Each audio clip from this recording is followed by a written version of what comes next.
Ao longo da história, muitas sociedades foram lideradas por um rei ou governante. E quando esse rei morre, passa seu poder e herança a seu filho primogênito.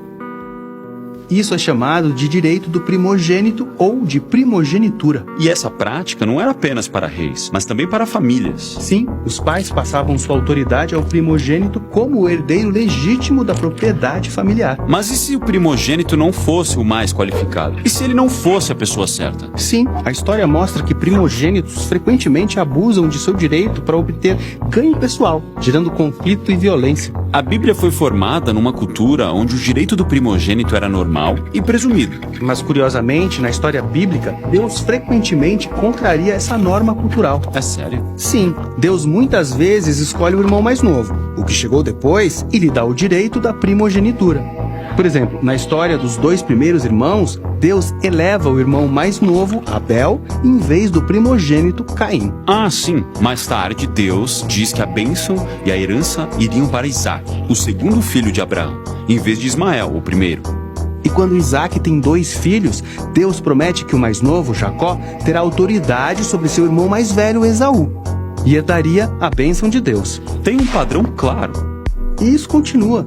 Mais tarde, quando Israel deseja ter um rei, ele escolhe um líder alto e poderoso chamado Saul, que depois tem um primeiro filho chamado Jonatas. Mas Deus escolhe o rei seguinte de uma família sem status, um menino chamado Davi, o mais novo entre 8 irmãos. Então, para o Deus da Bíblia, o direito de primogenitura não necessariamente pertence aos primeiros ou mais importantes. Certo, Deus sempre desafia e inverte os sistemas de poder e valor criados pelo ser humano que tendem ao abuso. Mas isso não encerra todo o conflito na Bíblia.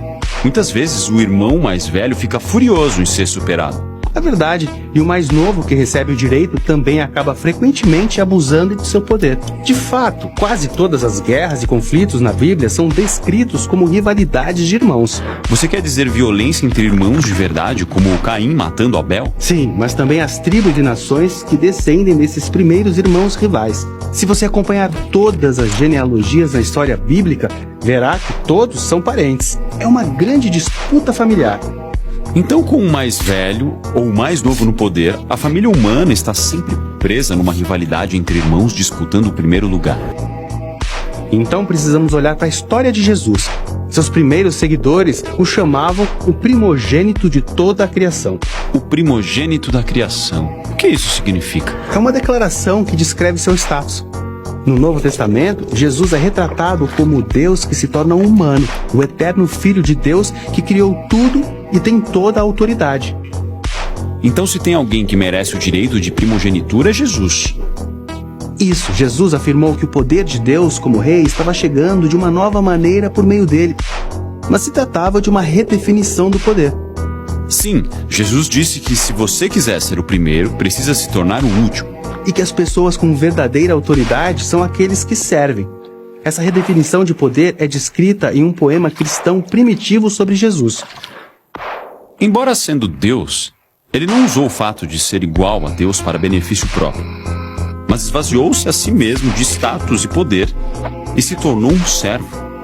Jesus andou com os pobres e os serviu. E ao invés de lutar contra seus inimigos, ele também os serviu. Jesus mostrou que o verdadeiro poder é demonstrado por meio do amor altruísta. Mas Jesus confrontou aqueles que estavam no poder. Sim, ele confrontou os líderes de Israel por usarem seu poder para se beneficiarem às custas de muitos. E foi isso que o fez ser morto. Como filhos primogênitos, furiosos, os líderes usaram seu poder para executar Jesus. Mas ninguém pode realmente matar o primogênito da criação. Ele é o autor da própria vida. Então Jesus ressuscitou dos mortos e foi elevado como governante do céu e da terra. E isso lhe valeu um novo título, o primogênito entre os mortos. E Jesus disse aos seus seguidores que estava compartilhando sua autoridade, seu direito de primogenitura e sua bênção com todos, como irmãs e irmãos. Para que eles criassem comunidades que fossem um novo tipo de família, a partir da redefinição de poder feita por Jesus. São famílias que deixam rivalidades de lado e convidam a todos a compartilhar a responsabilidade de serem filhos e filhas em uma nova família real. E quando o povo de Jesus descobre que o verdadeiro poder é o amor, é aí que eles realmente se tornam a família do primogênito.